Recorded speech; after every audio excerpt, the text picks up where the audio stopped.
Before we jump into this episode, I want to remind you that while Caitlin and Sophia are dietitians, we're not your dietitians. This means the information shared in the Food Freedom Fertility podcast is intended to entertain, educate, and inform. It is not a substitute for medical care. This information is not intended to diagnose, manage, or treat disease. Always consult with your doctor before making any changes. Happy Wednesday. It's Keely Hunt, the Food Freedom Fertility's podcast editor. This week's fan favorite is all about periods and a woman's menstrual cycle. Most women are always thinking about having a regular period, which is important, but another important regularity to consider is your ovulation. This episode is a fan favorite because Nicole and Sophia give some big tips on what a regular period and ovulation is supposed to look like. We hope you enjoy this episode.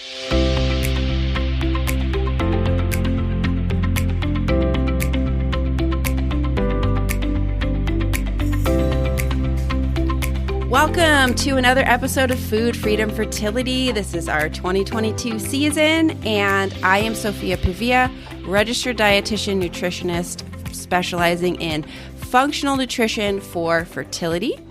And I am here with a guest who we have had on the books for like 4 months now, and we're finally sitting down with her. We have the illustrious Nicole Jardim with us. She is author of Fix Your Period, and she is the master of all things related to menstruation, women's health. We are so happy to have her on. Nicole, thank you for joining us today and for finally making it here. Thank you so much for having me, Sophia. I know we're doing this. I'm very excited. We're finally doing it. Yes. So I am a fangirl. I know about you and your career and your work and sort of who you are based on your online presence only, since I've never met you in person.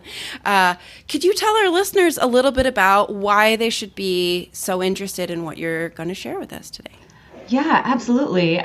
First of all, again, thank you so much for having me. And, I think that periods are not just your period. And I think that that's what we really want to take away from this conversation, because I feel as though from the very beginning of periods, we're led to believe that they're just this inconvenient, messy thing that we don't want to deal with, and that we should medicate away or, medicate away, birth control pill away our periods and not really worry about them again until we're ready to have a baby, which is a massive disservice to females. And even then, so frequently, I have people that never connected the fact that their period had anything to do with having a baby.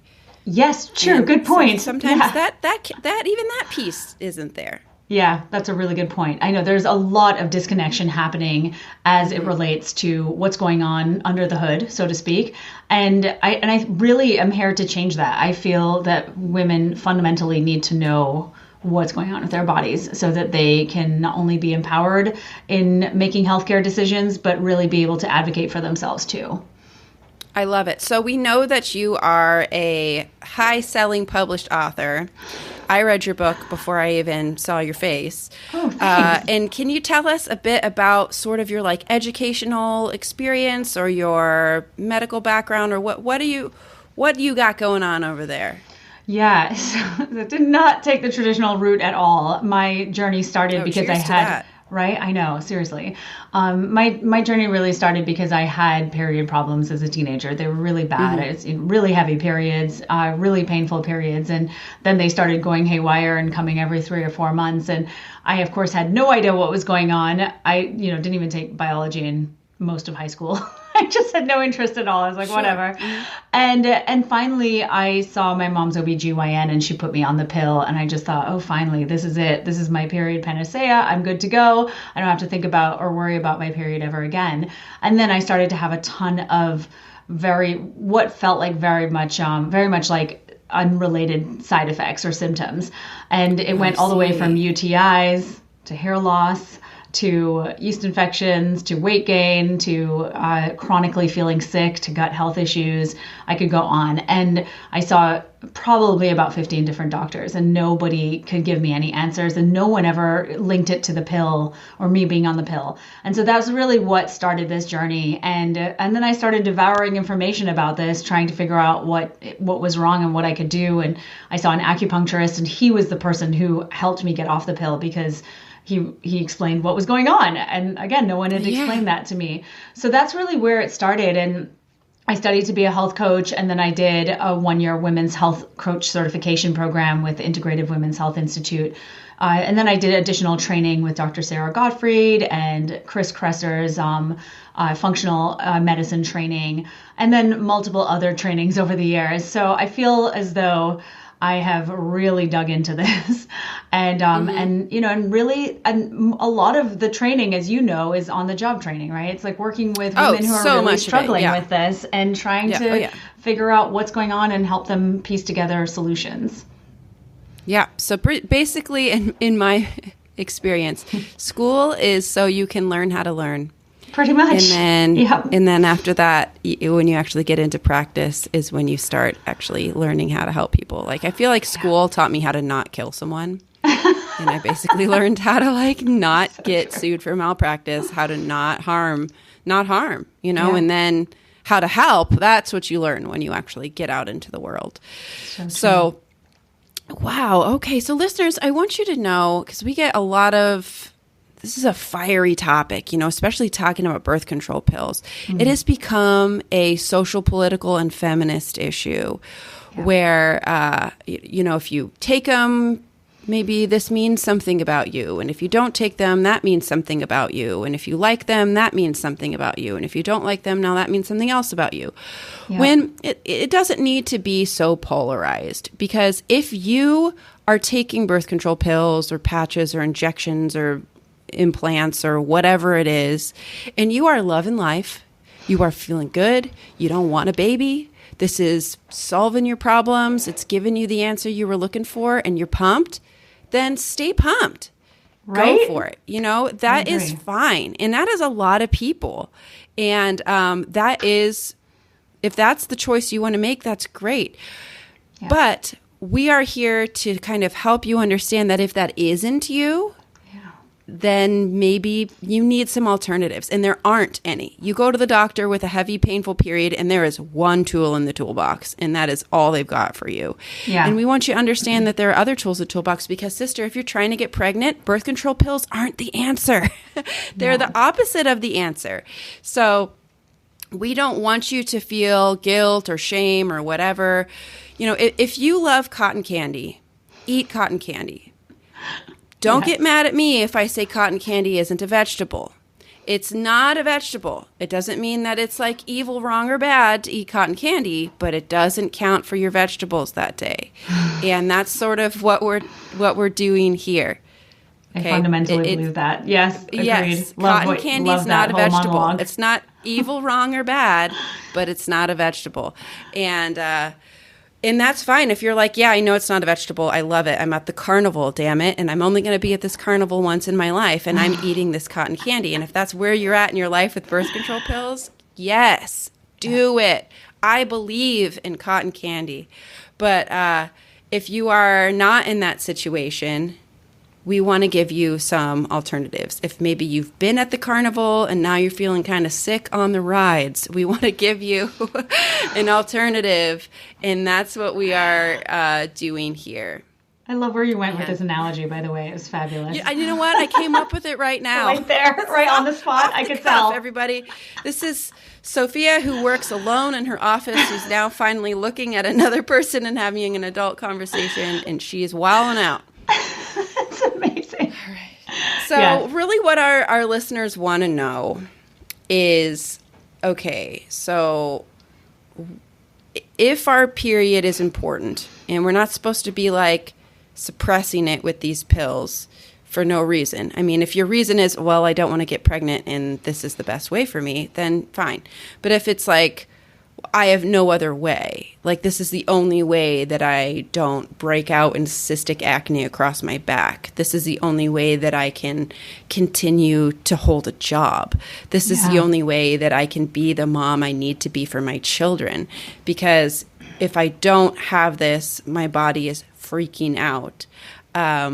What are some of the signs that you can have, like if you're not on the pill, what are some of the things that you could be seeing in your body that maybe mean something? I mean, obviously horrific pain, sure.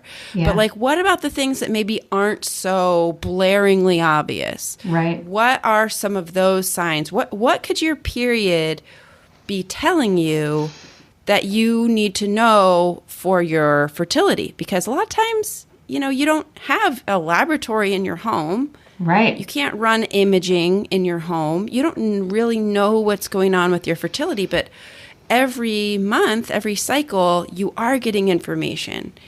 So could you just sort of start there and share with us? Yeah. What does your period mean? What are these things? What are we learning from our bodies each cycle? So many things. Oh my goodness, so many things. And if we were taught from the very beginning what we are learning, it would completely change the trajectory of so many of our lives, I think. So I think the most important thing for everyone to remember is that your menstrual cycle is considered a vital sign. And in fact, the American College of Obstetricians and Gynecologists actually released a report on girls and adolescents way back, actually, I think in 2005. 2005. And they acknowledge that menstruation should be recognized as a vital sign. So you hear this every now and again, right? Menstruation or your cycle is the fifth vital sign. And so I think that's so important for so many of us to know, because we don't know that, right? So it's considered similar to your heart rate or your respiratory rate or your blood pressure, which are the other vital signs. And so that's a huge deal in helping women to take back ownership of their health and understanding that their menstrual cycle truly is a barometer for their health. And I think that one of the other big misconceptions is that if you have a period, then all is well, kind of thing. But really what you need to be, right? I mean, what you really need to be thinking about is, are you having a regular period, but regular ovulation? Because you can bleed and not ovulate. And I think that, the misunderstanding is that the period is sort of like the star of the show, but it's really ovulation that's the star of the show. And if we're not ovulating every day, right? I know, obviously, fertility, right? I was just going to say that if we're not ovulating, we're not fertile. And so that, I think, is what we all need to be focused on. And so when you're thinking about what your period is telling you, like you mentioned, someone being on birth control for multiple reasons, right? Acne being one of them. And when I think about acne, I think of... That's why I originally went on it when I was 12 or whatever. Right. Yeah. And so young. And that's such a huge problem. We'll get into that, though, teenagers and birth control. But, I just think about, acne, for instance, and what's going on. Like, what is the reason for the acne? Is there something going on with your gut? Is there gut dysbiosis? Is there liver detoxification issues? Are you eating something that just doesn't agree with your body and that's showing up as acne? I feel like we all sort of have these genetic weak links where, it could be your gut lining with celiac disease, for instance, or it could be your thyroid with Hashimoto's, or it could be your skin with chronic acne. So it really just depends on, what your weak link is, so to speak, where symptoms show up. For me, it's definitely things like period pain. I have skin issues as well, not acne. I tend to get more like hives. So it just really depends what's going on there. And so I really, as you do, love to take a deeper approach to find the root cause and figure out what's going on. But when it comes to your period, I would say that there are a few key parameters that we should all be looking at to understand what it could be telling us. And I think one of the more common things, as you mentioned, is period pain, right? And that's something that has been perpetually normalized by traditional medicine. And boy, do we need to debunk that. I just... Yeah, and just so many commercials. Like, I remember a lot of, commercials for, Midol. And yes, the Midol. Yes, Pamprin. And I remember a lot of, it being, a valid excuse finally in your life. Ooh, look at that. Megan doesn't have to swim today at PE, which means she doesn't have to do her hair again. Or have wet hair all day at school. Totally. This seems like a good excuse. And, it becomes something that you... Unfortunately, Megan probably did have endometriosis and, horrible problems. And now we're like, ooh... maybe I can use that excuse Yeah. where, you know, I don't have that issue at all. And I'm diluting the potency of Megan's issue. But it becomes something that almost becomes sort of like a badge of honor, a rite of passage, like the thing that unites us all is PMS and period cramps and stuff like that. It makes us feel so grown up. Yeah. We go on the pill. We're so grown up. Yeah. Look at us go. And weren't you? I was excited to go on the pill. I was in my later teen years, right? But I was finally part of the cool kids club, and it felt very exciting. Yeah, it felt very exciting. And yeah, I was like blabbing about it left and right, and was so excited that I think it was the first time I'd like ever even had a prescription in my life. Like, I never pretty much me too. Even had anything like that growing up. Like I got like a Flintstone vitamin as like as advanced as it was in my house. Yeah, Dimetap if I had a cold was like as big as it got. And so having my own prescription, that was like, oh, I'm big stuff now. Yeah. You know, I was 12, so granted, not the most mature. But it does become sort of this thing that you almost like revel in. At least for me. I'm sure poor Megan with the undiagnosed endometriosis was like not feeling it like I was, but like I was feeling it. Same. I know. And I had pretty bad period pain, so I was really feeling it. Like I said, I thought I had found a solution for the rest of my life, and I was good to go. Totally, And so I really do get when people feel that way. I really feel for them when they're faced with having to come off of it, because it is a crutch. It's an amazing crutch at that, at helping you just get through life and manage life. So I understand how triggering it can be when we talk about the pill the way we do. And I think that it's important for everyone to have an understanding of that nuance, that there are multiple reasons we would go on it or not be on it, and it's such an individual decision. You know, when I think about, like we were talking about period pain, what I'd like to say to everyone is that if your period pain is disrupting your life, then it's likely problematic. And then you should really start to dig deeper, because if you have a little bit of cramping and, you know, maybe the day before or the day that you start your period that doesn't interrupt your daily living or going to work or school, then you're probably just fine. And, you know, that could potentially be resolved through other strategies. But just so everyone knows, if you're taking more than, say, 2 Advil or 2 painkillers per cycle, people are like, per day? I'm like, no, not per day, for like the whole period, then yeah, you might want to look into that. Like, why do you need something to address your period pain?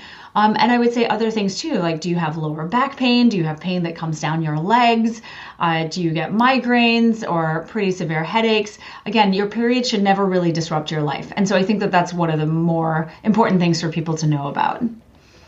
Well, let's I'd like to ask a little more about that, about like what's normal versus not normal. Because believe it or not, in all my training in school, the only person who ever taught me about this was Jennifer Adler, who taught therapeutic cooking. And we did one class on menstrual wellness, and that's it. And she was the one who was talking to me about like normal versus not normal. Right. And normal isn't common. Okay. Yes, menstrual migraines are very common, but they're not normal. That's not like a thing that your body should be doing, because there's lots of variations on normal. Like I get somebody that gets a pimple before their period. That is very different than the, you know, a huge patch of cysts under their skin along their jawline. These things aren't the same. Somebody that's more tired and needs to like get extra sleep and maybe even take a nap when they have their period, or, you know, that's just, they can't stay up till 3 a.m. at the birthday party. They need to like get to bed at 10. That is different than the person who can't go to work. Yes. Who can't even care for her children, who is so exhausted they can't even get up out of bed. That is a different situation. So let's kind of talk about what would you call like a normal amount of period cramping? So like I said, I think that it's period pain that you might experience a day before, or, you know, the first or second day of your period, and it feels like mild to moderate pain, meaning that You don't need to take medication for it. You don't need a whole lot of interventions. Maybe a hot water bottle will soothe it and help you feel better. But ultimately, it's not a situation where your life is disrupted, as in you're not having to skip work or you're not able to take care of your children, for instance, like you said. You don't have to skip school. It's one of those things where it's manageable. And I think that, again, we have been led to believe that these emergency type period symptoms are totally normal. And as you said, right, common, not normal. I've always said, these are like statistically normal, just not biologically normal. And I think that that's the difference here. Women's bodies are not like some sort of design flaw. We're not just built to suffer and be in pain every single month. And so I think that that's what we should take away from this, is that it really shouldn't be interrupting your life. And so if you are on the bathroom floor 2 days out of your period every single month, or you have to call in sick every single month, you really have to start looking at that. And I feel like this plays directly into our fertility, because what you just mentioned about poor Megan in her teenage years. Megan's fictional, by right? the way. Yes, no, I know. But I'm using our fictional Megan because what I think is so unfortunate is that a significant portion of teenage period pain is actually linked to endometriosis. So endometriosis is the cause of that. And because it takes so long to diagnose, for instance, we often are led to believe, or we think that endo is just sort of a condition that develops as you get older, right? Not a lot of people realize that it's something you can literally have from the time you get your first period at 11. Like, this has been something that has potentially been developing. And it can be progressive. That can be a piece of it. So it could be that as life becomes more stressful and there's more sort of toxic exposures and medications, and as life rolls around, and microbiome, it doesn't have to be like assaults. Exactly. Like maybe my periods were okay when I was 11, but now I'm 22 and things are getting worse, and I'm 32 and they're awful. There can be a progression of that too. But anyway, I just wanted to interject that. No, I totally agree with that. So I'll say that yes, teenage periods are, period pain is very much linked to endometriosis in a number of cases. I think it's like 25%, but it might be higher, maybe 50%. It's high. And it's higher than I thought. And so when we work with a teenager and we take their period pain seriously, and then there's exploration into, could this be endometriosis? We have, that teenager, Megan maybe, has a far better chance of, first of all, living a more productive, healthier, happier life than someone whose pain is just ignored for 10, 15 years. And then finally, when at 30, they want to have a baby and then they can't. And it's becoming obvious that maybe there's endometriosis at play, or something else going on, adenomyosis even too, that, suddenly this is now a massive life problem that really could have been addressed a long time ago. So I don't know. My goal is always that, women and girls be taken seriously when they experience these problems with their menstrual cycle, so that whatever the issue is or the underlying problem is, they can get that addressed in a timely manner, and they can go on to live a full and productive life and have a baby if they want to have a baby when they want to have a baby. So important. Yes. Thank you for that. Yeah. Okay. So where would you sort of start to draw the line? You talked about like the 2 Advil mark, but where would you start to draw the line between what are normal sensations surrounding menstruation and where is it starting to become something that raises a red flag? That's a great question. I think that we can talk about sort of like the premenstrual phase, because I think that is also really a good place to be too. And it's so interesting because I just was talking in my email to my mailing list this week and on Instagram about a study that was done on premenstrual psychological syndrome versus physiological. Yeah, exactly. Girl, I've been reading what you're putting out. Thank you. Yeah, right. And it's this idea that it's actually physiological versus pathological, but close enough. It's kind of the same thing. Some words that start with P's. Right? Yeah, okay, PHY. I know. It's all very much. Yes. But, but I loved this because, again, it's it's this message to us that is essentially saying that this is not pathological. Like, our bodies are not these just doomed to pathological problems forever more. And so the idea here is that, premenstrual syndrome is just something that's happening. These symptoms are physiological. They happen, and they happen on a spectrum. And so they're very much dependent on what's happening in your life. And obviously, I know you preach this to everyone who works with you too, that the symptoms are going to show up just like your period symptoms are going to show up on a scale, and that scale is going to be determined, or the spectrum is going to be determined by your lifestyle. Are you sleeping or not sleeping? What are you eating? Are you eating a ton of sugar? You're potentially stressed out, maxed out in your life, burning out. There's so many different aspects to it. As we know, we could go down all those rabbit holes, but ultimately it's just a reminder that our bodies are they're not set up for suffering. And we really need to think about, if we are experiencing these symptoms, paying attention to why those might be happening. So in that premenstrual phase, one of the biggest things I see for fertility is spotting before your period.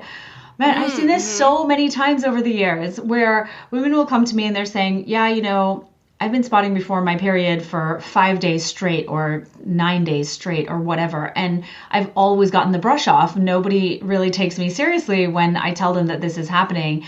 And it's usually accompanied with a few different things. It's usually accompanied with like premenstrual anxiety that worsens over time, as well as, other sort of mood swings that happen as well. And oftentimes when they get their period, they have a lot of period pain, and they have a heavier period, or they tend to have a heavier period. So what I say to them is that, it's likely progesterone is dropping prematurely. And so that's happening. And then their uterine lining is not able to be held in place. So there's little bits of release of the lining, or progesterone is just sort of low across the board in the second half of the cycle. And so then when they hear that, they're like, oh, okay, so there's something I can do about this. And that's, really, right? It's not that complicated. I think we should know that too, about our bodies. Yes, the overall mechanisms are all a little complicated and very sciencey, but ultimately our bodies are not complicated. They're pretty straightforward. So that's one of the bigger ones I think that people really should know about in the premenstrual. Yeah, that's important. I had that. Me too. When I was trying to get pregnant, and I had it before I was trying to get pregnant, but I only cared about it when I was trying to get pregnant. Funny how that worked. Yeah, I know. Yeah. God, isn't that lame? Yeah, well, it happens to all of us. I mean, because we're never ever told that all of these aspects of our health are really, really important to not only our overall health, but like overall fertility too. Yeah, or we just don't.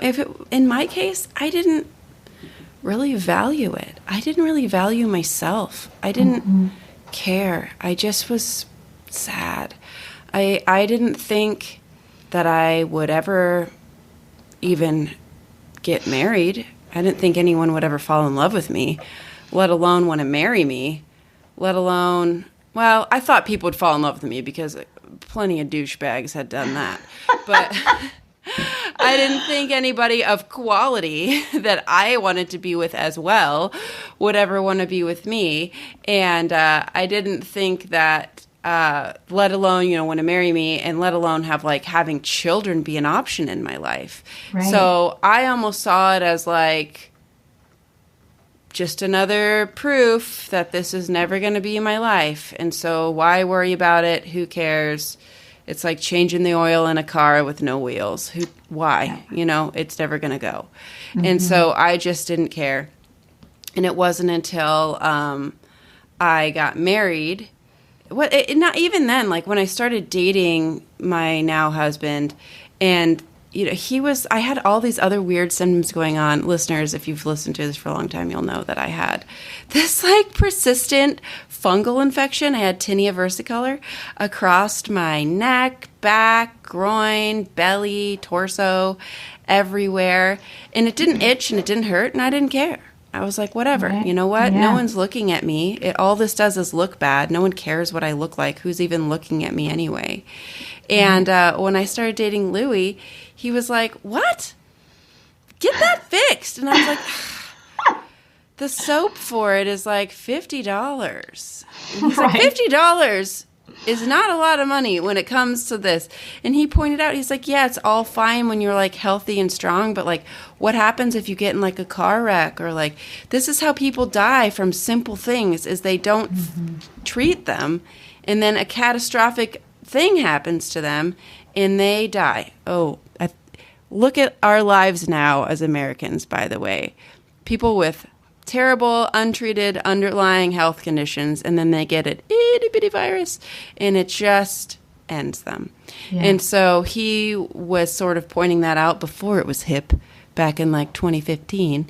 And that's what sort of started me on this cascade, because it was like, okay, well, the reason this fungal infection is allowed to run rampant in your life is because your hormones are so messed up. And the reasons your hormones are so messed up is because you're way over-exercising and under-eating.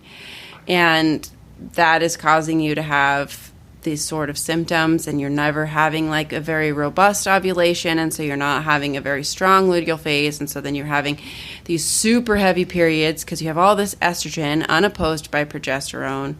And so I started sort of digging deeper, and then along the way, the last sort of piece to address was the premenstrual spotting, and come to find out it was uterine polyps and a luteal phase defect. And so I actually had to have surgery and go on medication. So you see, listeners, some of us use medication. And so if that's you and you feel like we're dumping on you because we talked about how we don't like birth control pills, even I used medication. Okay, it happens. I did too. And, I've used medication as well. No, absolutely. No, and I want everyone to know medicine. That. We want to utilize the best of both of these worlds. Like, that's the whole point, right? We're marrying the two. We're not saying one or the other is bad or good, ever. What a story that you just described. I mean, this is what I mean, right? Like, you could learn so much by just tracking your period symptoms. Like, this is, I think you're a perfect example of that, Sophia, because you then learned the spotting was caused by the polyps, and then you actually had to have surgery to have them removed, and that was going to potentially stop the spotting. And then, yes, there's the low progesterone luteal phase deficiency. Like, that is so huge. And it does take time. It takes a little bit of learning your body, learning what's unique or what's normal for you, and then sort of like building, taking the steps from there. But that's like such a perfect example, I think. Yeah. And this is someone who has a degree in health and nutrition. This is someone who was starting her fertility nutrition business. This is someone who knew how to track her cycle and knew what was going on. Right. So if that's happening to me, please know there's no guilt if this is what's happening to you, or if you don't know what's happening to you. It's not because you're dumb. It's because you've never been taught, and even some of us who are taught choose to not care, and that was me. We definitely ignore these things. I for sure, like, listening to you describe this fungal thing, I mean, there have been multiple things over the years for me too that have been kind of chronic, and I'm like, what do I do? And I think for a lot of us too, right? We want help. We really want guidance. And I think that's why you and I exist in the world. We're here to actually help people and to show you that, this is what you need and this is how you achieve it. And for me personally, I can't treat myself. I need to work with somebody. I need someone to tell me what to do. I feel like that motivates me. It helps me get on track. It gives me a different perspective. And so I think that it's really important for us to keep that in mind too. Sometimes we can't just do this all on our own. No, sometimes, like, a part of my journey as well was like, sometimes you know what it's going to take. Yes. You don't want to do it. Yes. Oh God, yes. I know that that's me. And listeners, that probably isn't you.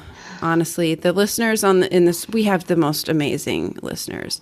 They would eat a bowl of dirt if it could bring them a healthy baby, I'm telling you, or worse. They would do anything. Yes. And so, yeah, that probably isn't you.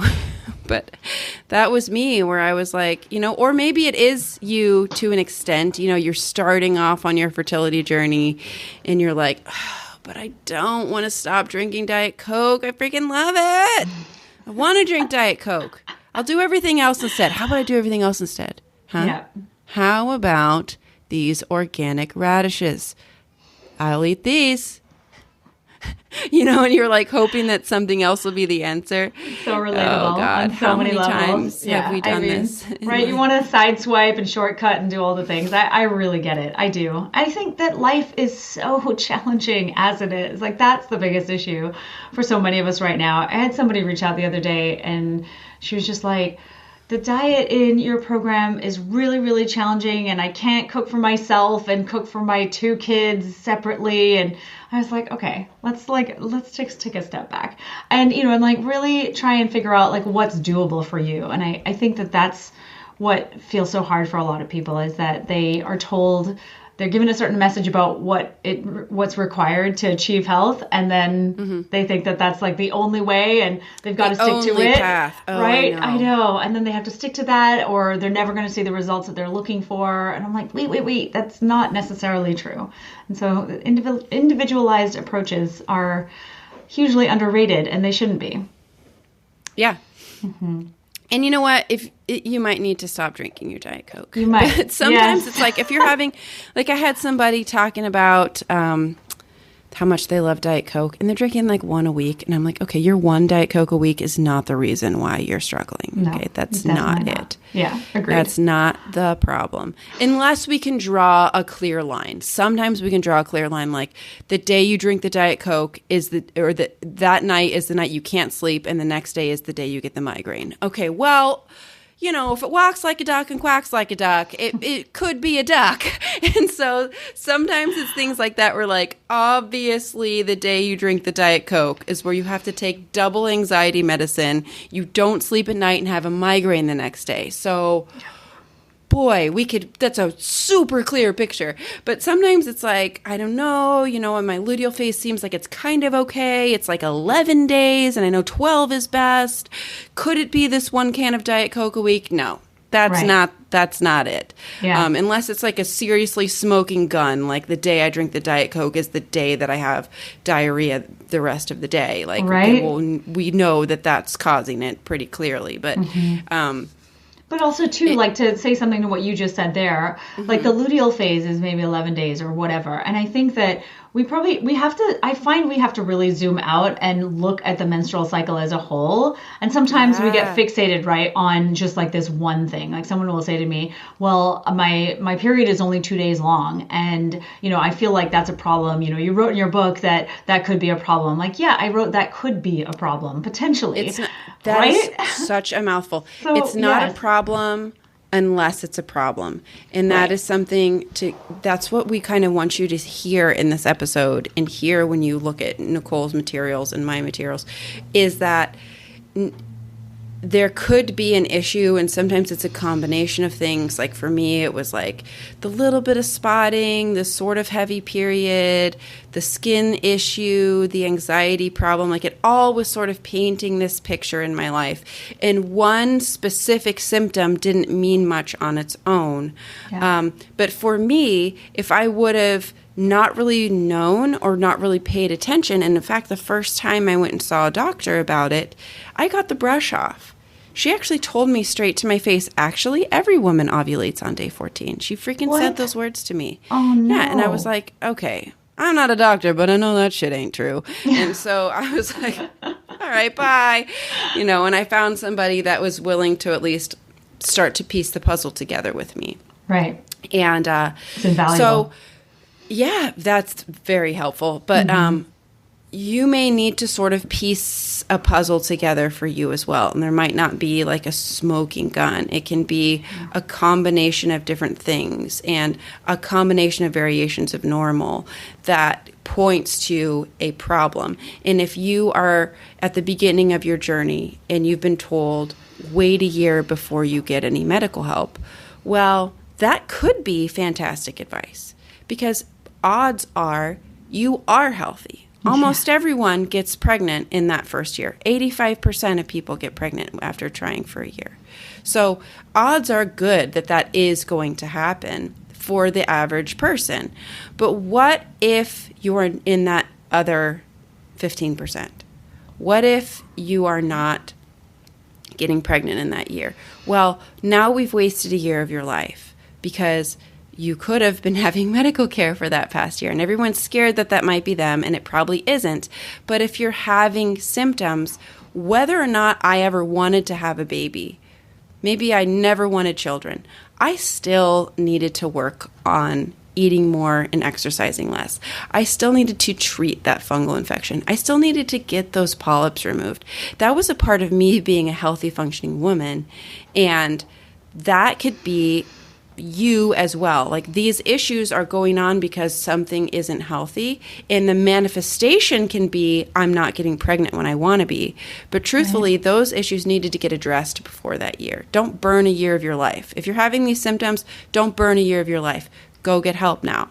That's my message. Thank you. No, amen to that. I completely agree with you.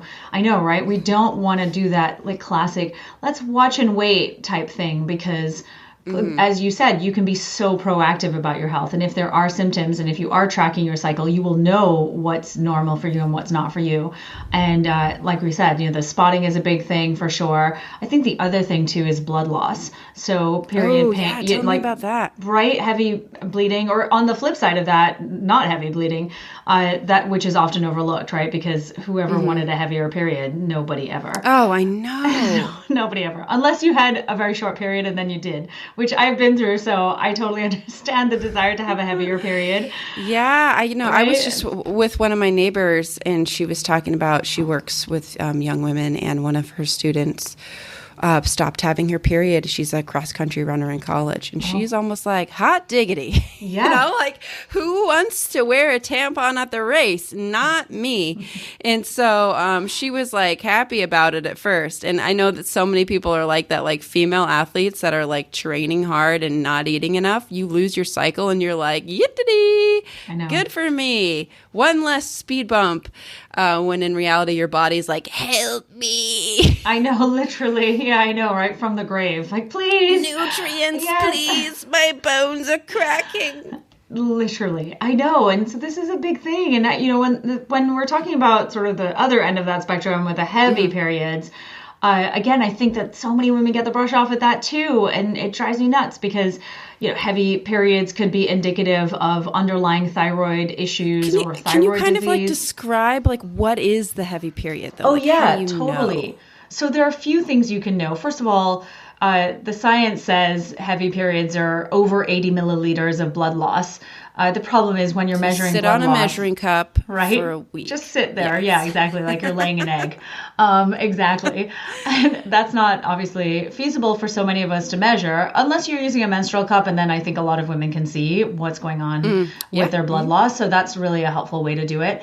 But I will say that it's hard to measure blood loss, so 80 milliliters is not that much actually, and there's fluid and there's tissue in the blood, so it's a whole, it's very difficult. So my point is that we should be looking at, do we need to change period underwear or pads or tampons or our cup even overnight? Do we need to double up overnight with protection? So we're using a pad and a tampon, for instance. Do we often find that we leak through these things onto our sheets overnight? Do we need to change period protection more than every 1 to 2 hours during the first few days of our cycle? Do you find that you are, really fatigued or lethargic, in those first few days of your period, or that your period just wipes you out completely? These are all signs. Like if you also have, iron deficiency anemia, that's another sign as well. So those are some of I think personally, the things we should be looking out for. And if you check any of those boxes, and I think I wrote a few more out in my book, then you really want to think about what's going on with your period. And again, like we were saying, right, this is one aspect of your whole menstrual cycle. So you should look at other things too. Like ongoing fatigue, for instance, and at the end of your period, are you completely wiped out and you just need like a week to recover from your period? I mean, those are all, again, signs to me that there's just too much blood loss happening.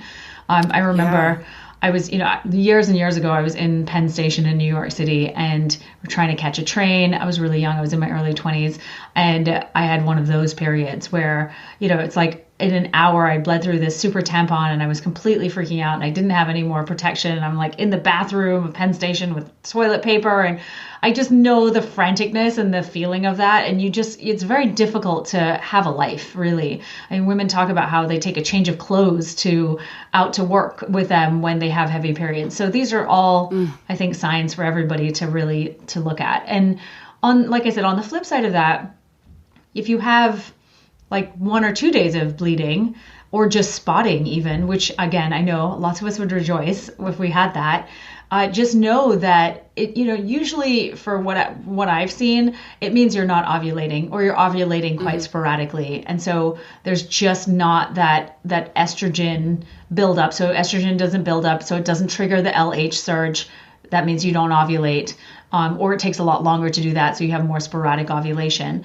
And so when you don't have enough estrogen building that lining, and say even if you did ovulate and there's like some progesterone there, progesterone actually needs that estrogen primed lining to do its job on the lining. So you've kind of got this double whammy where both of these hormones aren't doing what they're supposed to do with your uterine lining, so there's just not a lot there to shed to begin with. And so you end up with this really short light period or just spotting for like a day or two. And that's a really important sign for all of us that maybe ovulation is not happening. So, there's multiple things to think about when it comes to what's happening with blood loss.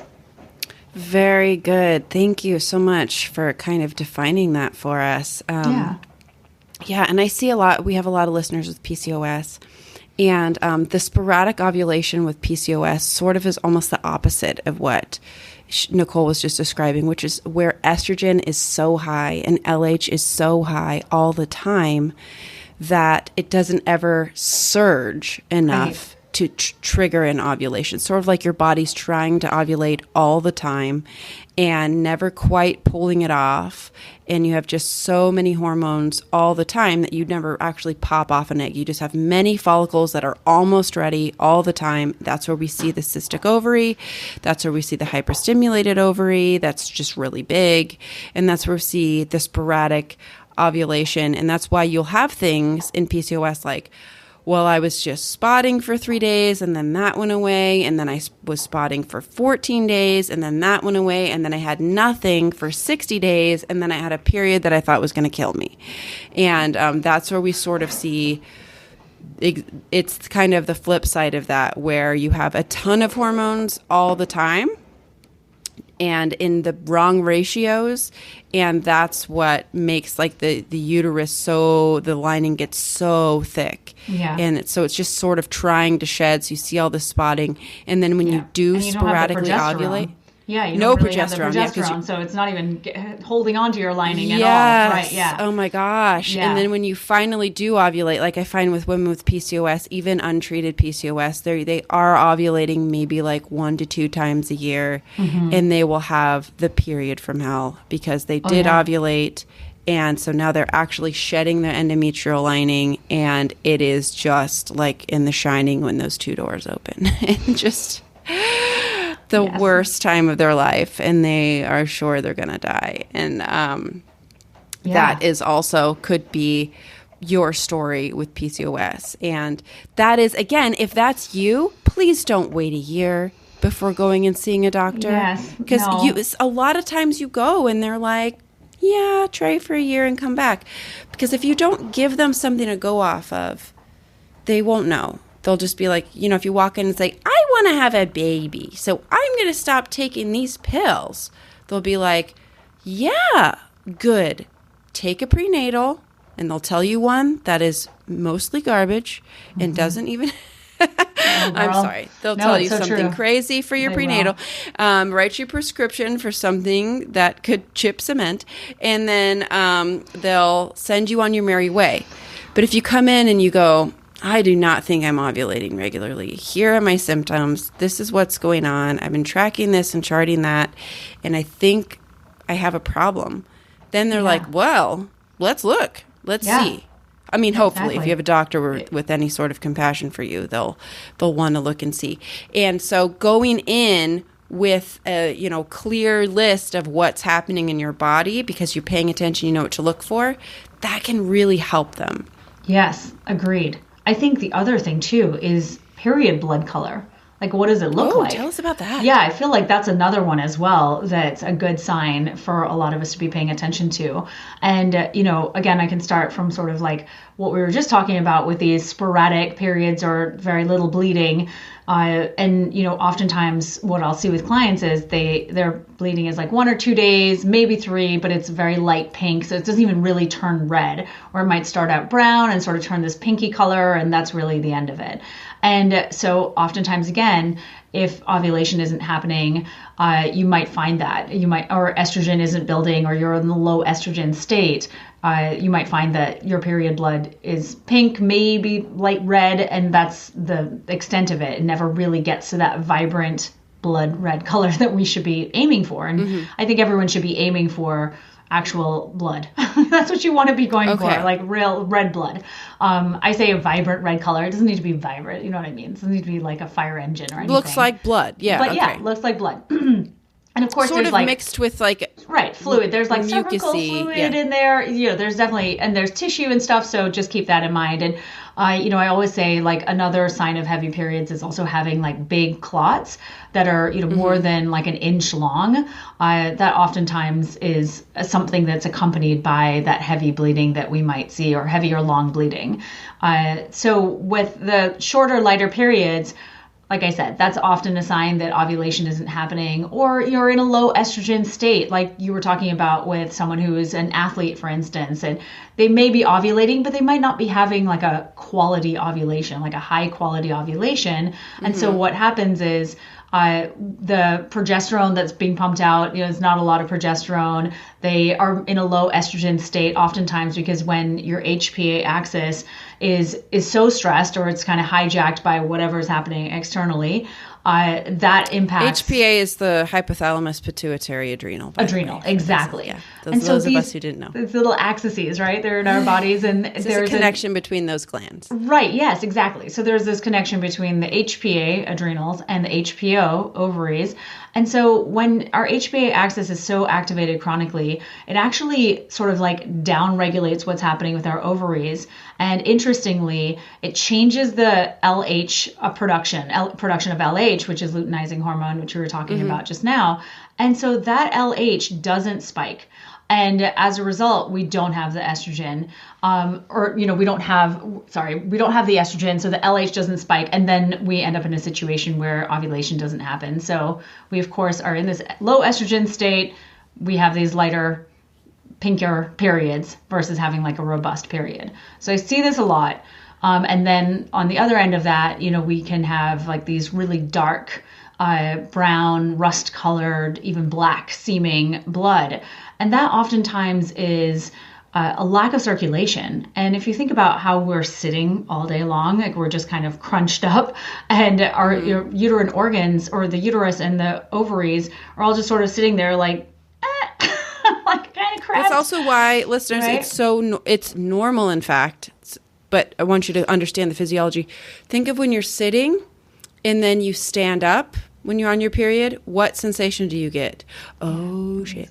Yeah, right? Exactly. Scurry to the bathroom.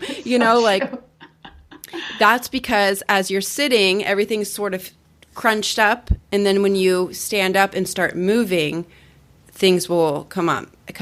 That's also why, like, if you're exercising when you're on your period, you'll find that your flow is heavier. Because you're moving your body around and it's letting everything out.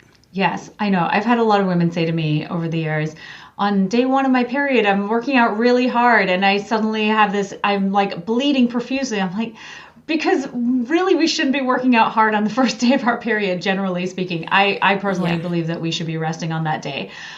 So, just keep that in mind. But, with that darker, heavier period, or the darker colored blood, like you said, you stand up and you can feel like things are moving and whatever. And it's because we're just sort of in this position all the time.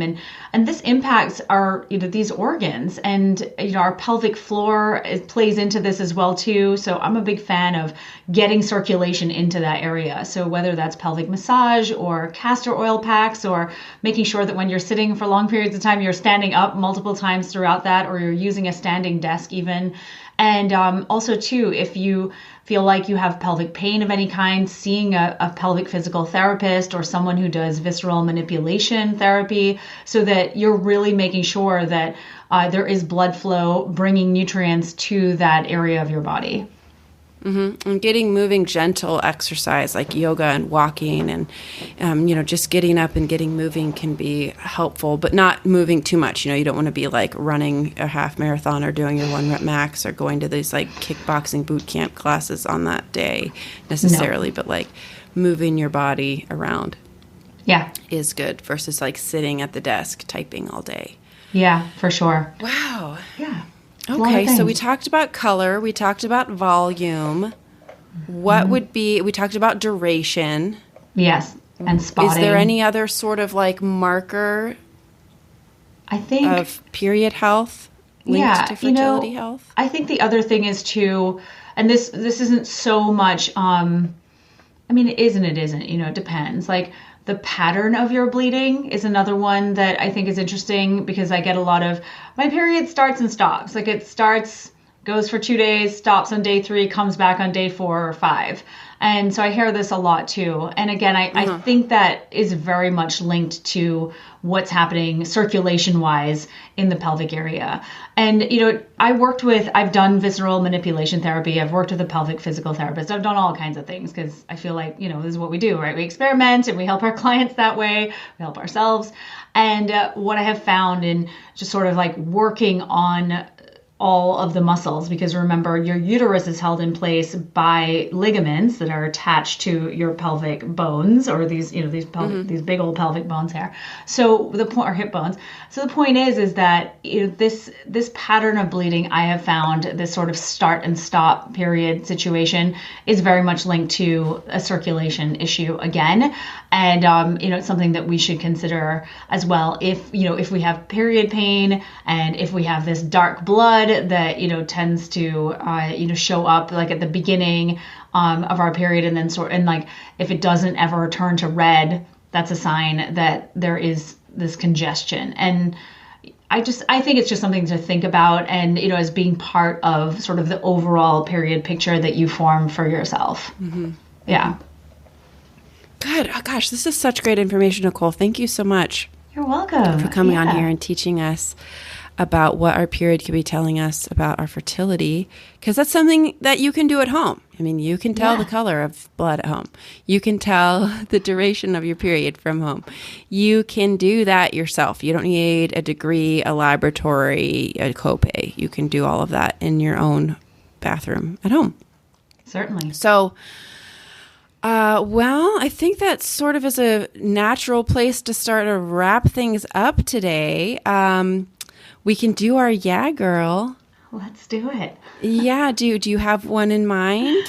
I do. Indeed. Okay, let's hear it. Let's hear your yeah, girl. We actually just adopted a puppy, and I what know kind? She's just a little mutt from the Caribbean. A little mix. Yeah, I'm from Antigua originally, and so I brought her back, and we were just going to foster her, and then we failed miserably, and so now she's ours. But she's like our third dog, so it feels like a little yeah girl, but also like a little crazy girl. Yeah. Oh my gosh, a new dog in the house. That's sweet. I know. She's like really cute. I know. So that's that's what's happening. Another little heartbeat in the house. Yeah, girl. Yeah. Oh, I think that's so sweet. I know, she's great. Let's see. What is my yeah, girl? I guess my yeah, girl is that this week, my Fertility Nutrition Foundation's course, it launched. I've got a group. Congrats. We actually have 72 girls in the group this time, which is more than I've ever had. And I have a wonderful assistant, Leah, who is helping me along to where I can accept more. I had to keep the numbers a lot lower before I had her. And now that I've got her doing all the boring stuff that I hate, I can put my heart and soul into actually connecting with these ladies, which is wonderful. So amazing. That's my yeah, girl. 72 women learning how nutrition impacts their fertility on the road to healthy babies.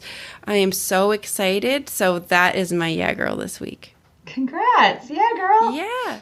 Well, Nicole, before we sign off, Yeah. Can you tell our listeners, where can they find your book, you? What can we look for if we want to hear more from you? Yes. Okay. So you can find me on NicoleJardim.com.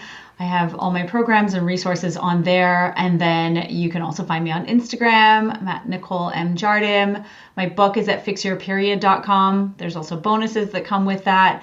And I have a podcast as well. It's called The Period Party. So yeah, I'm going on it next week. Yeah. Hey, yo. A week from today. Every Thursday, Nicole and I meet and record a podcast. It seems that way. That's the new trend. All right. Well, I am trying to text my nanny because she's texting me, and I keep misspelling it. All good. And so I just keep sending her the wrong word again and again. Oh, my gosh. She's probably like, what the hell are you talking about? Like mom life. But I got to go lay my baby down. She's squeaking in the upstairs bedroom. I can hear. It's time for her snooze. So I just really want to thank you for coming on. Listeners, I hope that this was really helpful for you. Check out Nicole's podcast, her Instagram, her website, her book. And if you like this podcast, if you like this episode, if we are speaking your language here, please subscribe, give us a review, give us a rating. Truthfully, it's not just for our egos here for us to see how much you like us, but it really helps other women find us. That's the key, is we want this free information that we're disseminating to get into the hands of those who need it most. So if you help us in that way, it's going to help more ladies get this vital information. So Nicole, thank you so much for coming on the show. And we hope to have you on again soon. You're so wonderful. Thank you, Sophia. So are you. Thanks.